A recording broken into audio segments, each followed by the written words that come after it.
Olá, bom dia. Eu sou a Rita, do projeto Pés na Lua. Hoje estamos aqui para mais uma entrevista deste projeto que tem como objetivo conversar aqui um bocadinho com pessoas com especialização em diferentes áreas, nas áreas ligadas ao desenvolvimento infantil e adolescente. Para quem não conhece, o projeto Pés na Lua é precisamente um projeto que pretende ajudar aqui a refletir as questões relacionadas com o crescimento.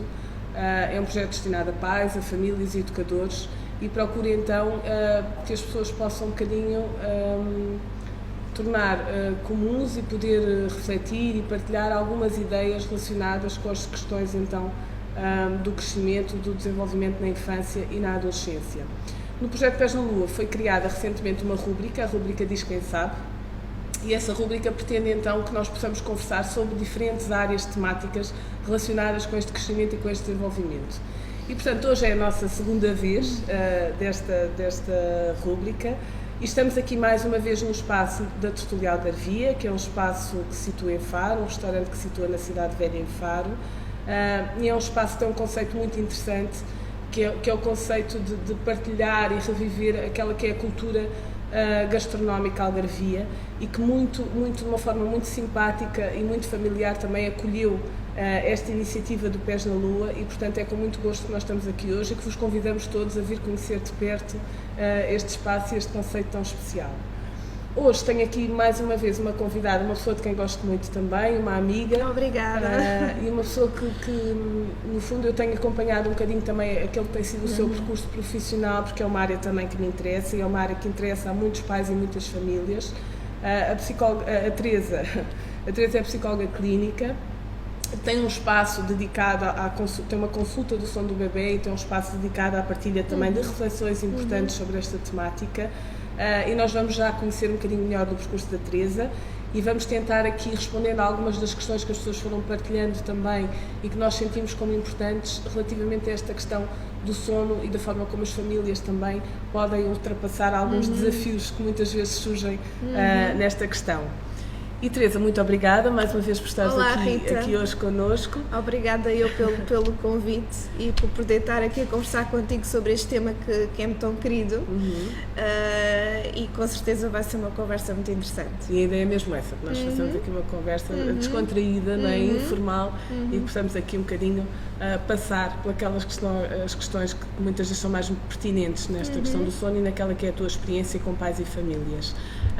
E Teresa, eu vou começar então aqui por pedir-te, para nós começarmos aqui a entrar no tema do crescimento também, pedir-te que olhes um bocadinho para trás, que olhes um bocadinho para ti e que possas partilhar connosco uma memória da tua infância, uma memória que tenha ficado e que no fundo te acompanhe, não é? E que tenha acompanhado ao longo do teu crescimento. Tenho muitas memórias boas, acho que tive uma infância recheada de momentos bons, mas aqueles que mais me recordo principalmente são aqueles momentos em que eu ia ao parque, andar de baloiço. Às vezes fico um bocadinho de inveja das crianças quando observo-as a andar de baloiço, tenho um bocadinho de vergonha, tenho vontade de ir andar também. Esses momentos de liberdade, de ir de mão dada, especialmente com a minha mãe, lembro-me dela me levar ao parque, de eu estar ansiosa que ela me fosse buscar à escola.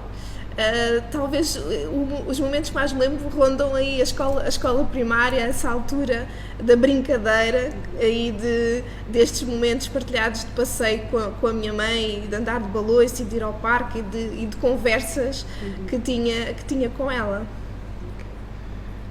Obrigada, Teresa. Tu és psicóloga de formação, não é? Psicóloga clínica. Entretanto, tens uma consulta do sono em vários locais do Algarve. E tens também um espaço, um blog, né, onde partilhas também reflexões sobre aquele que é o teu trabalho e aqueles que são os desafios que te vão surgindo enquanto profissional. Como é que começou esta vontade de estudar, de aprender sobre o sono infantil, sobretudo, e também, no fundo, um bocadinho de ajudar as pessoas a aprenderem também a poderem trabalhar isto em família? Como é que surgiu este bichinho que te trouxe até ao sono? O sono começou a ter um papel importante na minha vida muito cedo, de uma forma um bocadinho negativa inicialmente. E também acho que foram surgindo questões porque conforme eu fui crescendo, porque é que eu tinha dormido tão mal na infância, porque é que essas histórias da Teresa dormir mal, que os meus pais contavam já quando eu era adolescente, não tivemos mais filhos porque ela dormia muito mal e era muito difícil. Então o sono sempre teve aqui um papel na minha vida, um bocadinho mágico, mas afinal, porquê que eu tive este comportamento? E claro que depois tentei descobrir respostas. Porque é que foi assim, porque é que é possível dormir melhor na infância ou não, principalmente, claro, quando comecei a ter o meu projeto de ser mãe e pensei, bem, vou ter que procurar respostas a estas questões, porque não quero que os meus filhos também tenham a mesma história com o sono, porque isto às vezes era muito chato para mim, ouvir os meus pais dizerem, eu não tive irmãos porque não dormia e porque foi muito complicado, inclusive a minha mãe teve uma depressão pós-parto por causa disto, e era toda a família de volta da Teresa, a Teresa que era difícil, e toda a gente dava com ela à Teresa e toda a gente tentava que ela dormisse, isto também associado a uma intolerância alimentar, à lactose, à proteína também do leite, e que complicou também o meu início de vida e, claro, a relação com o sono, estando sempre muitas vezes doente, isto complicava, claro, que dormisse bem. E então, na minha gravidez, é que comecei a estudar profundamente estes temas, comecei a procurar respostas, livros, informação sobre isto, porque não era um tema muito falado na altura. Isto foi há cerca de 6, 7 anos, não se falava do sono como se fala hoje, não havia respostas. Infelizmente hoje já há muita informação, já há pessoas com formação para solucionar estes problemas em que as pessoas podem recorrer, e também comecei a procurar formação nesta área que não encontrei cá em Portugal. Fiz a minha formação específica no sono no estrangeiro, e depois achei que queria ajudar mais pais, que queria que eles pudessem ter uma relação com os filhos mais saudável, porque isto do sono acaba por tornar muito a relação com os filhos, a paciência, a disponibilidade emocional, claro que fica afetada com a privação de sono. E então achei que não, eu quero partilhar isto com mais pais, eu quero ajudá-los, porque eu também consegui ajudar a minha filha a dormir bem e fez a diferença a informação que eu tinha, e é este o meu projeto, é ajudar cada vez mais famílias a dormir melhor. Portanto, tem um interesse e uma curiosidade profissional muito grande, e é também uma forma de tu te apaziguares com aquilo que foi o teu próprio percurso, não é? Aposto que a tua família agradeceria muito ter tido uma Teresa pois, na altura. É engraçado que o meu pai às vezes diz-me, mas porquê que não sabias essas coisas que sabes hoje quando eras pequena? E eu tinha muito receio que a história se repetisse com a minha filha, porque a minha mãe chegou-me a dizer, se ela sai igual a ti, estamos todos feitos, porque na tua altura era a avó, bisavó, toda a gente a tentar que tu dormisses. E felizmente isso não se concretizou, e conseguimos descansar lá em casa e sermos pais mais felizes. Obrigada, Teresa. Pronto, e tu efetivamente, em relação aqui a esta questão do sono, portanto, não só em relação ao sono infantil, mas ao impacto, não é, que o sono e que a falta dele, não é, pode ter numa família, e falas aqui de questões importantes, como a depressão pós-parto, e que muitas vezes mesmo as questões da relação de casal são afetadas também com esta privação do sono, não é, e a relação com o bebê, não é, com a criança. Isto acaba por ter um impacto forte na família. Tu criaste também recentemente um movimento nas redes sociais, que é o movimento Não Desvaloriza o Sono, não é? De que forma é que sentiste que isto era importante acontecer, que as pessoas começassem aqui a pensar mais nestes assuntos? Porque creio que há uma questão cultural que nos faz desvalorizar o sono. O sono é uma perda de tempo, logo se dorme. E andamos constantemente a empurrar o cansaço com a barriga, como se costuma dizer. Não valorizamos o sono tal como valorizamos a alimentação, por exemplo, para o desenvolvimento da criança. Temos uma grande preocupação com a alimentação, para a criança crescer e tem que comer naqueles horários e o suficiente, mas não temos o mesmo nível de preocupação com o sono. não dormiu hoje, logo dorme amanhã. E eu acho que há pouca informação, os pais sabem pouco sobre o sono, sabem pouco sobre a importância que se tem para o desenvolvimento da criança, e há muitos mitos à volta do sono. Há muita ideia de que, ainda no outro dia eu via uma avó dizer que quem muito dorme pouco aprende, e eu acabei por, ela picou-me um bocadinho com esta frase, e eu decidi, pois realmente dormir em excesso, não é? Quer dizer que há preguiça. Esse provérbio, se nós interpretarmos desta forma, está correto. Agora, é preciso dormir bem para aprender, isso é essencial. É durante o sono que existem 1000 funções que nos vão ajudar a reorganizar, a consolidar a memória e a preparar-nos para as novas aprendizagens do dia seguinte. E no momento em que isto acontece, no desenvolvimento da criança, os primeiros anos de vida, em que há tanta coisa para aprender e para assimilar, claro que o crescimento é essencial. E também sabemos que é durante o sono que a hormona do crescimento está ativa, está mais ativa, e não só para o sistema imunitário da criança, também é durante o sono que o sistema imunitário se fortalece para poder combater aquilo que o possa atacar. Ou seja, o sono é fundamental, tão fundamental como a alimentação. Aliás, sabemos hoje que aguentamos mais tempo sem comer do que sem dormir. O nosso corpo entra mais depressa em falência quando nós não dormimos. E então é esta a minha luta de informar e de valorizar, ajudar as pessoas a valorizarem o sono, porque muitos pais, quando me procuram, já me procuram no desespero total. E porquê? Porque é que foi assim? Porque é que esperaram meses? Porque é que esperaram anos para procurarem ajuda? Infelizmente, ainda também a própria sociedade médica desvaloriza estas questões. É uma fase, logo passa, é uma fase, logo passa. Claro que há uma grande percentagem de crianças com problemas de sono, e há fases que realmente provocam regressões no sono, e realmente pode-se dizer que é comum haver problemas de sono na infância, mas lá por ser comum não quer dizer que nós não possamos ajudar a que esses problemas se ultrapassem depressa. E eu acho que estás a falar em questões muito importantes. Uma delas é um bocadinho esta, lá está, a desvalorização que nós fazemos, mas nós não somos só nós enquanto pais, somos nós enquanto pais, mas nós enquanto pais integrados numa sociedade que também desvaloriza o sono, não é? E aqui eu lembro-me, por exemplo, das questões relacionadas mais com as escolas, não é? Em que a maioria das escolas do pré-escolar já não permitem a questão da cesta às crianças, e aqui estamos a falar de pré-escolar público, não é? Sim, algumas delas os próprios educadores acabam por encontrar estratégias que permitam pelo menos um cantinho para as crianças poderem, que precisam desse descanso, poderem ter um espaço para descansar, mas em muitas outras isto não acontece, esta possibilidade não é sequer disponibilizada.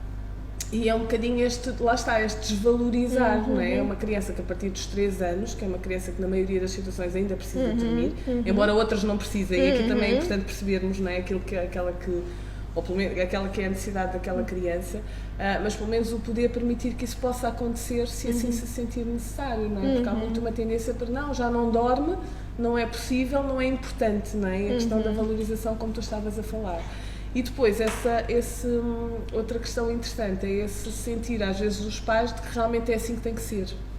Não é? Que todos os pais passam por isto, não é? E que todos os pais têm dificuldades em relação ao sono do seu bebê. E se nós pensarmos, às vezes, numa das perguntas que surge às recém-mamães e recém-papás, é muito, então dorme, já dorme bem, deixa-nos dormir, não é? Isto realmente, e as pessoas coitadas muitas vezes têm que dizer que não, que é difícil, não é? Ou muitas vezes dizem que sim e nós achamos, os outros achamos, não pode ser, não é possível, o bebê não dorme a noite inteira.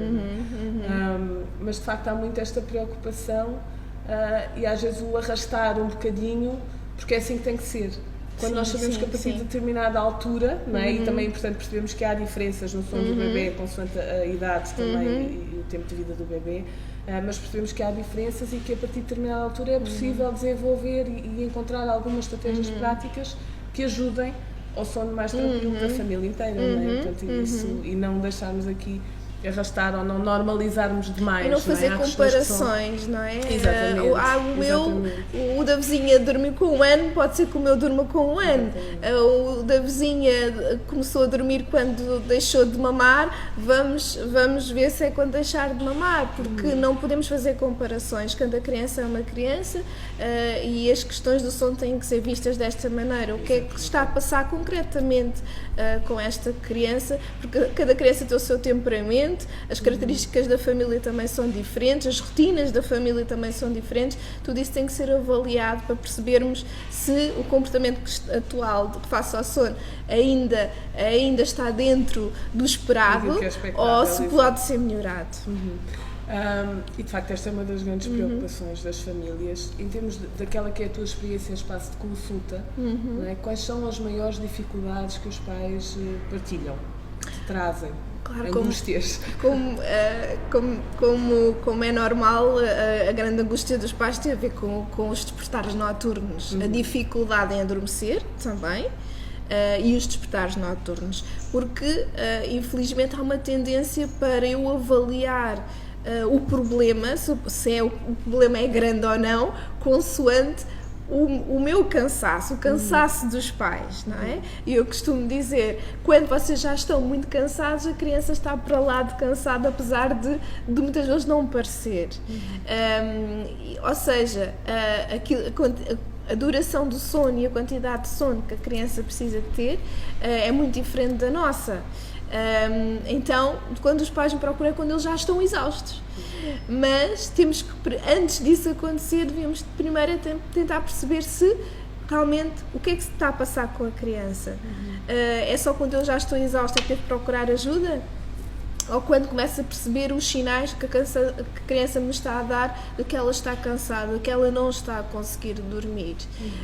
Por isso, analisar a situação não no prisma de eu estou cansado, mas sim, deixa-me ver se o meu filho está a dormir ou não bem para a idade que tem.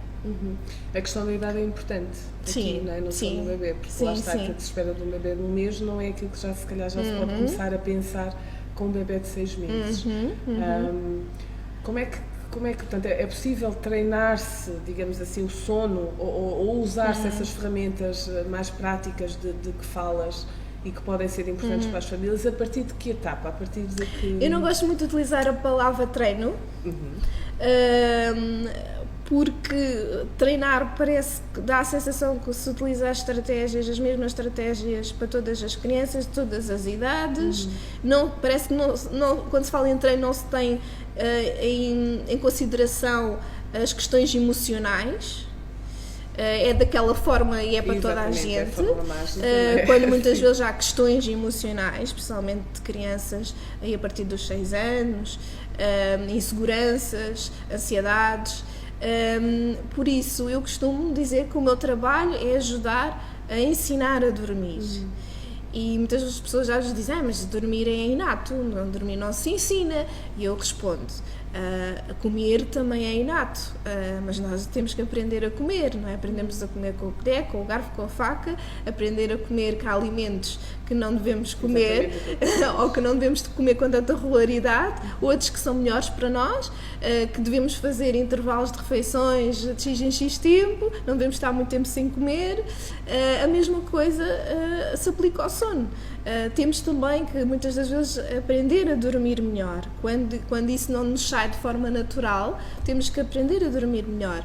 E muitas vezes os próprios pais têm que aprender a dormir melhor para ensinar os filhos a dormirem melhor, porque os hábitos que os pais já têm tendencialmente passam para os filhos. E é isso que eu também verifico na consulta. Muitas vezes há a passagem dos maus hábitos de sono para os filhos. Então nós vamos reavaliar e alterar muitas das vezes na consulta os próprios hábitos dos pais para que todos possam dormir melhor, porque eles imitam-nos, não é? E é connosco que eles vão aprender a dormir melhor. Exatamente, essa questão dos hábitos é importante. Em relação à palavra treino, é interessante e a tua perspectiva é muito interessante, mas não é precisamente aquilo que é mais vendido em termos daquilo que é o sono da criança e daquilo que pode ser o papel dos pais neste ensinar a dormir, não é? E nós, efetivamente, como tu dizias também inicialmente, nunca se falou tanto sobre estas questões, não é? Portanto, há alguns anos era uma questão não muito abordada e não muito desenvolvida, ou pelo menos tão disponibilizada às pessoas. E hoje em dia nós temos acesso a um sem fim de manuais de instruções, porque eles muitas vezes são apresentados desta forma, não é? Do género de 10 dias para ensinar o seu filho a dormir, não é? Que são um bocadinho vendidos como uma receita mágica que vai resolver o problema daquela família.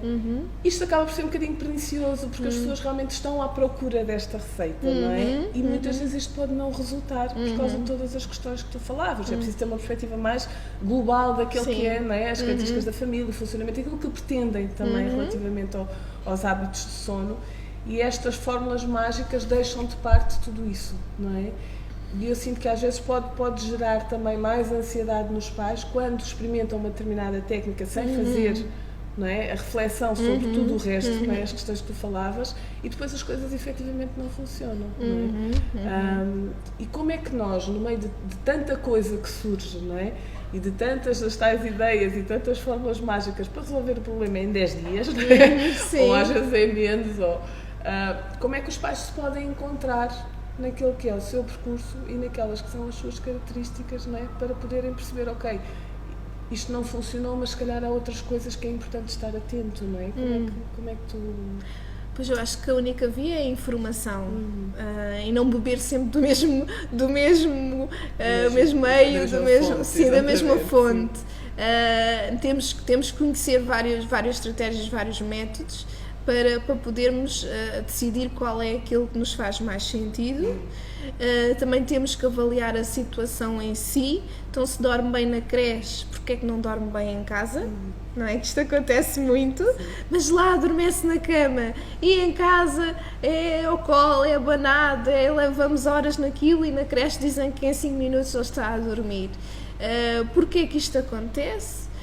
Também avaliar as nossas ansiedades. Muitas das vezes a criança não se sente em segurança porque também nos sente ansiosos e estressados com a situação.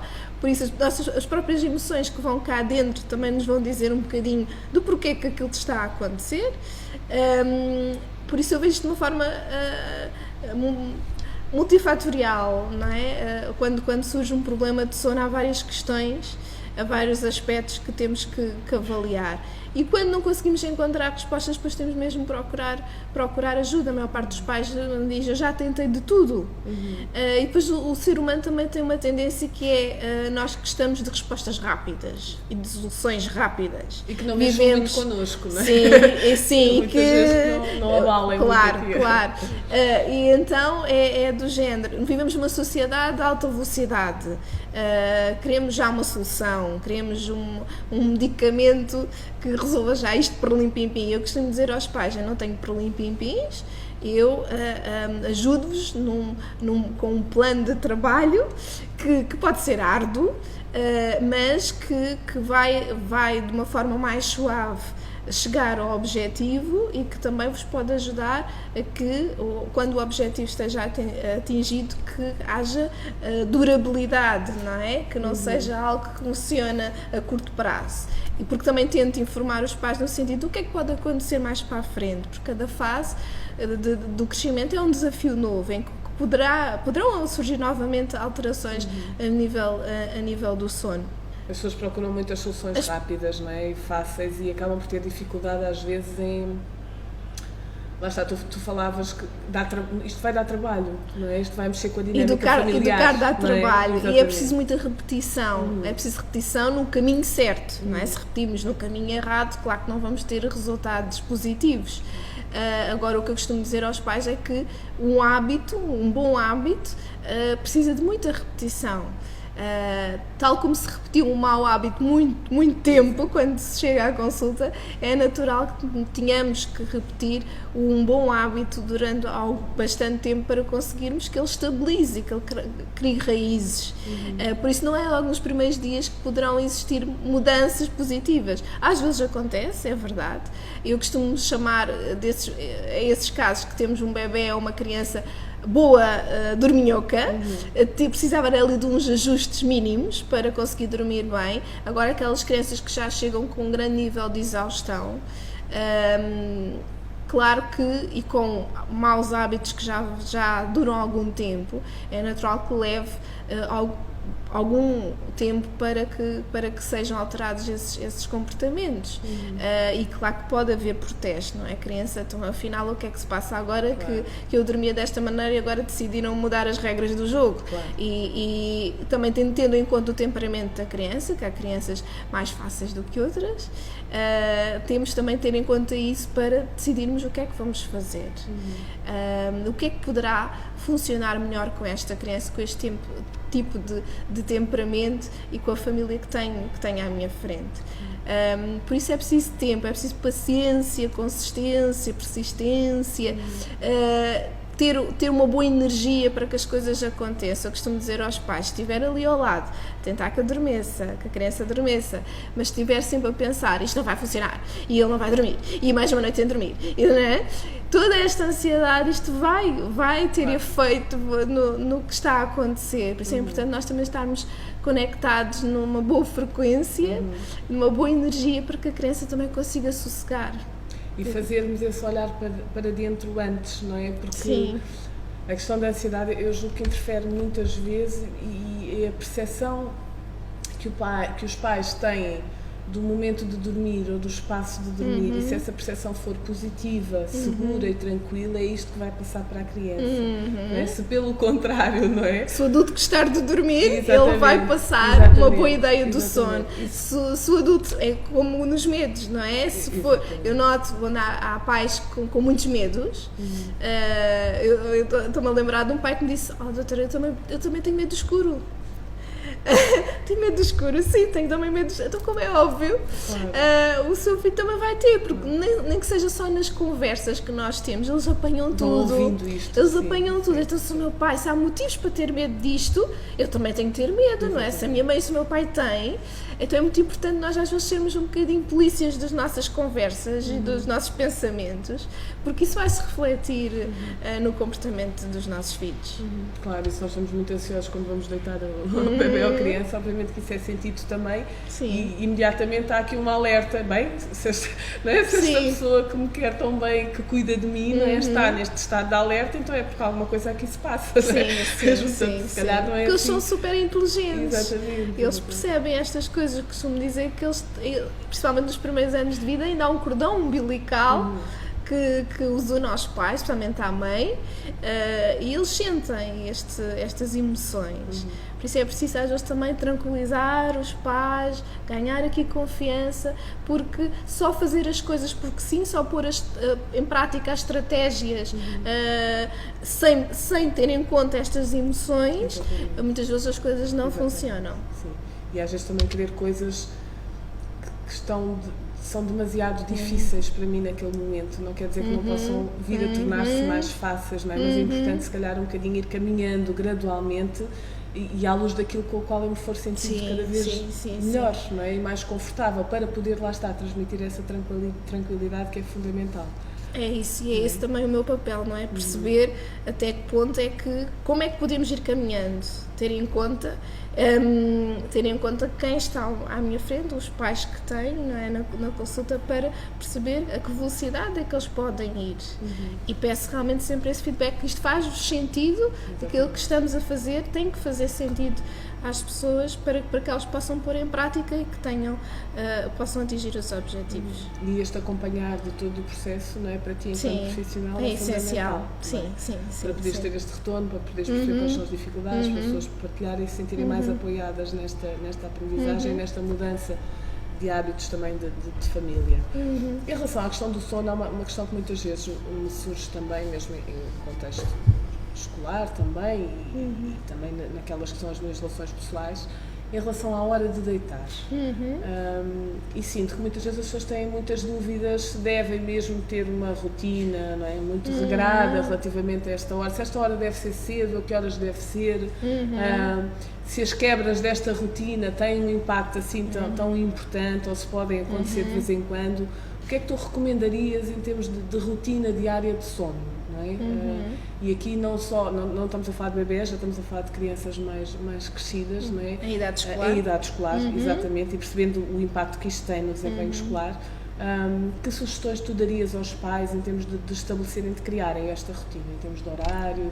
Atualmente há uma situação que está a prejudicar muito o sono das crianças, principalmente em idade escolar, que é o contacto com ecrãs. Por isso a minha primeira indicação seria, após a hora do jantar, não há cá ecrãs.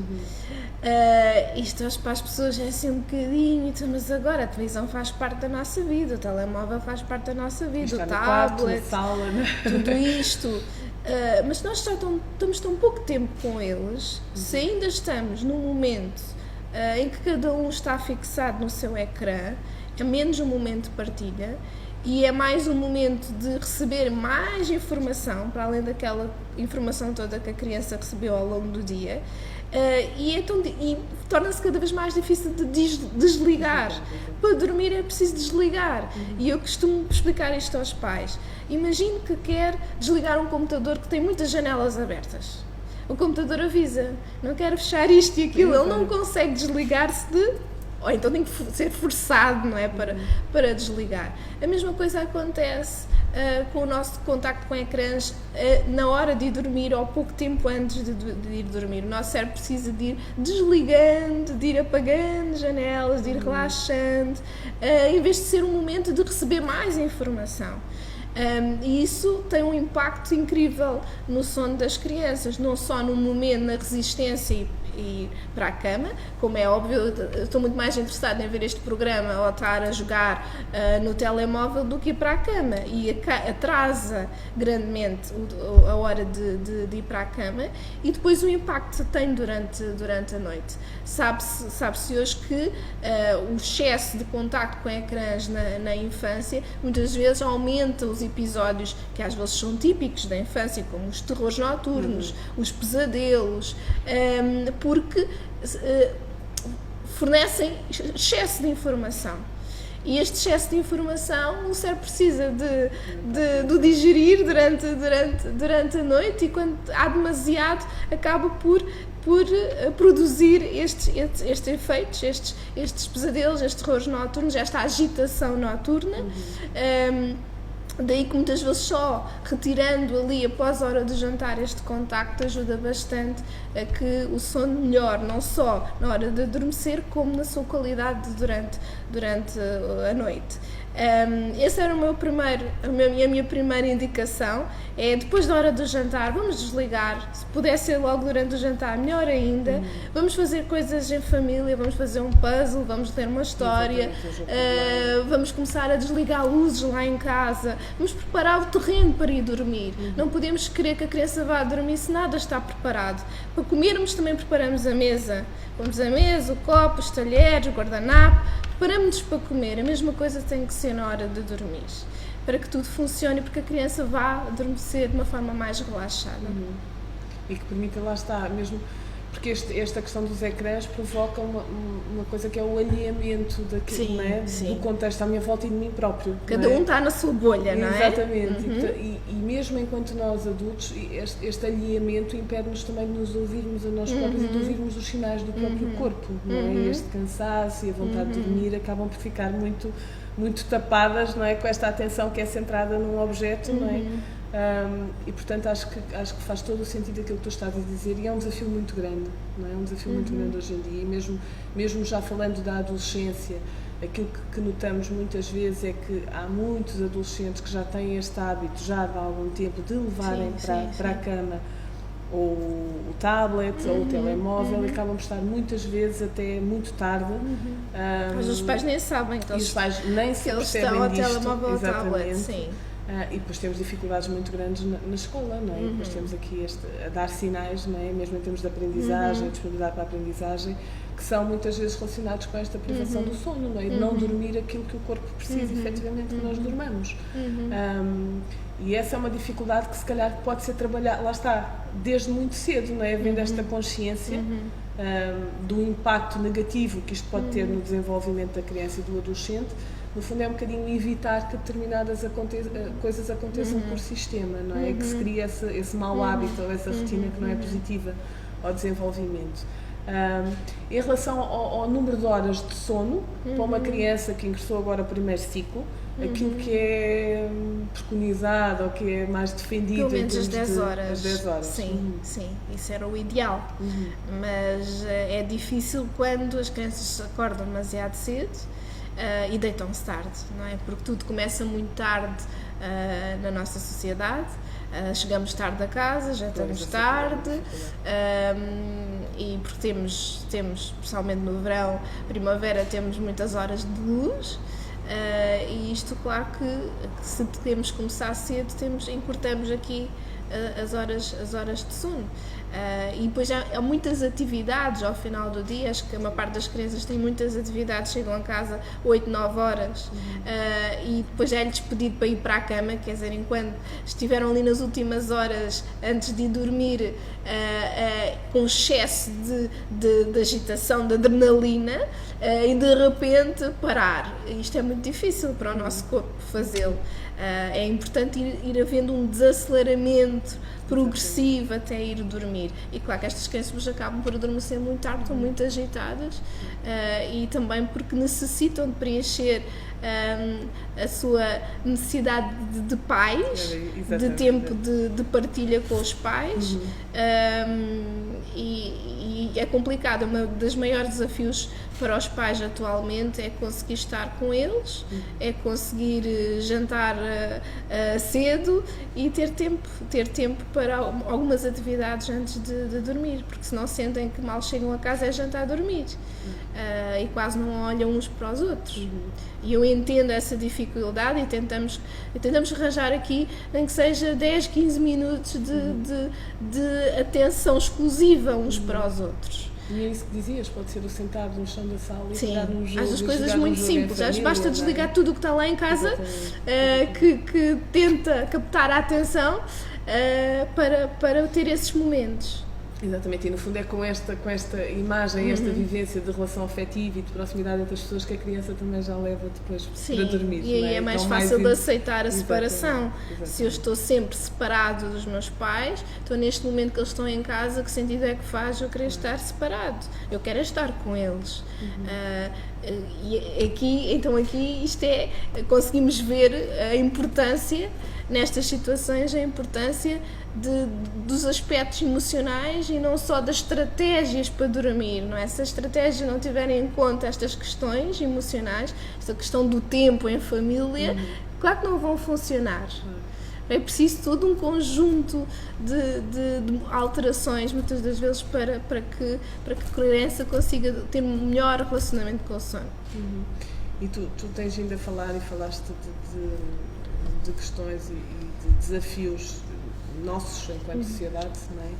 Que no fundo muitas vezes não facilitam este exercício da parentalidade, não é? Da nossa capacidade de sermos pais para aquela criança, podemos estar tempo com ela, podemos compreendê-la, conhecê-la, não é? E focarmos naquilo que é efetivamente importante nessa relação.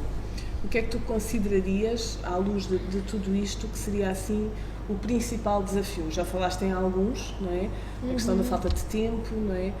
E essa falta de tempo depois acaba por nos obrigar a preencher os espaços de tempo da criança, não é? Que não podem ser connosco por questões profissionais muitas vezes, não é? A questão de estarmos também isolados, não é? E de não termos a questão do suporte social que aconteceu durante muito tempo em relação à relação com os avós e por aí fora. Muitas vezes os avós trabalham também hoje em dia e não têm esta disponibilidade. Portanto, há aqui muitos desafios. O que é que tu destacarias aqui?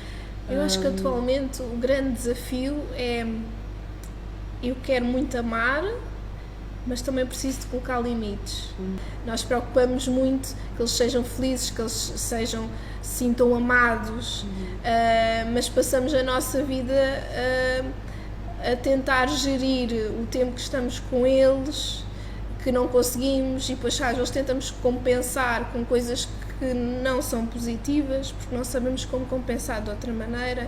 Então isto é um grande desafio de como é que eu vou colocar limites e educar se eu já passo tão pouco tempo com ele. Eu prefiro não contrariar, porque custa-me contrariar, porque quer dizer, o pouco tempo que passo com ele é para estar a dizer não e não faças isso e portas-te mal e tal e tal e tal. isto é muito cansativo para os pais, então temos a nossa tendência de deixar, não é? Olha, faz o que te apetecer, só que depois um dia acordamos e como é que temos um pequeno ditador lá em casa. Então isto acho que é a grande dificuldade dos pais atualmente, é como é que podemos educar com amor, como é que podemos educar sendo respeitados, quando estamos com eles ter qualidade de tempo e não estarmos sempre a zangar-nos com eles. E este é o grande desafio, porque temos pouco tempo. Temos pouco tempo e temos pouco tempo a refletir sobre isto. Também é importante refletir, avaliar o que é que se está a passar, porque é que se está a passar, e temos pouco tempo para estar com os nossos filhos. Mas acredito que se fizermos uma avaliação, refletirmos sobre o assunto, conseguimos encontrar algumas soluções e conseguimos educar com amor. E de facto parece que queremos aqui ser super pais para educarmos super crianças, não é? Sim, Porque no fundo aquilo que temos de fazer é sermos pais reais, não é? Com as dificuldades todas que nos surgem a todos nós, com períodos mais fáceis, outros mais difíceis, mas é nessa reflexão e nessa capacidade de nós sentirmos que podemos sempre reparar a relação, não é? E que esse respeito e que esta proximidade se ensinam também, sendo nós também capazes de respeitar a criança e de procurar entendê-la também, à luz daquilo que nos é possível, não é? Às vezes, e conseguir construir esta relação de uma forma também partilhada e mais respeitando aquilo que nós somos, as dificuldades que temos também, não é? Porque muitas vezes isso mesmo, respeitar ao que somos, porque às vezes tornamos demasiado exigentes, porque também bebemos muita informação atualmente e isso às vezes enfraquece a nossa confiança de como somos pais. E os nossos filhos precisam de ter pais confiantes. Eu posso ter errado, mas eu sou capaz de ultrapassar este erro e de pedir desculpa. Ser bom pai não quer dizer que nunca erramos. É impossível.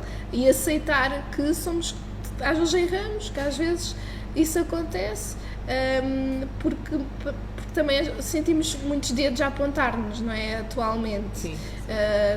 Não faças isto, um bom pai é assim, uma boa mãe é assado. E depois, com o pouco tempo que temos, isto tudo é um bocadinho explosivo. E temos muita dificuldade em nos encontrarmos e sermos confiantes e aceitarmos os erros. E é isso. É efetivamente possível educar com amor e com limites, não é? Não impondo esses limites, mas mostrando, lá está, com calma e com tempo à criança que a própria realidade acaba por ter limites, não é? Isso vai-se percebendo naqueles que vão sendo os desafios que vão surgindo, não é? E eu só posso ensinar confiança se eu for também confiante na relação com o meu filho também, e lá está. E só posso ensinar o perdão se eu for capaz também de pedir perdão e de realmente partilhar, que às vezes não correu tão bem como eu gostaria, mas que nós estamos aqui em conjunto para poder recuperar e trabalhar e melhorar numa próxima vez. Sempre esta ideia de capacidade de fazer diferente e de fazer melhor à luz daquilo que eu pretendo, não é? E à luz daquilo que são as características do meu filho. Eu acho que isso é fundamental, porque não é fácil, efetivamente, porque a informação tem coisas muito boas e tem outras que não são tão positivas. Quando nós andamos perdidos no meio delas, esquecemos, não é, de quem somos. Não é? E é isso mesmo. O desafio é muito esse também. Teresa, muito obrigada. Eu queria te pedir aqui para terminarmos esta nossa conversa, que teria muito ainda para conversar, com certeza, e que nos dissesse aqui numa frase ou numa palavra aquilo que é para ti crescer. Crescer, acho que nós todos continuamos a crescer até morrermos, não é? Eu acho que crescer é aprender a ser feliz, é essencialmente isso, é aprender a ultrapassar os obstáculos da vida, aprender a sermos livres, e ser livre é não depender eu sou capaz de fazer sozinho, e todos estamos nesse caminho de crescer, não são só as crianças estão a crescer realmente a uma velocidade estonteante, e essencialmente é isso que nós lhes temos que ensinar, é a crescer no caminho da felicidade, no caminho da autoconfiança, da autonomia. Eu acho que crescer para mim também é autonomia, é eu ser capaz de, sem precisar de, e e continuamos todos a crescer, como pessoas, não é? Sempre. Olha, eu cresci muito nesta conversa. Obrigada. Por isso. Tudo bem. Pronto, muito obrigada. Obrigada, Rita. Obrigada. Até breve.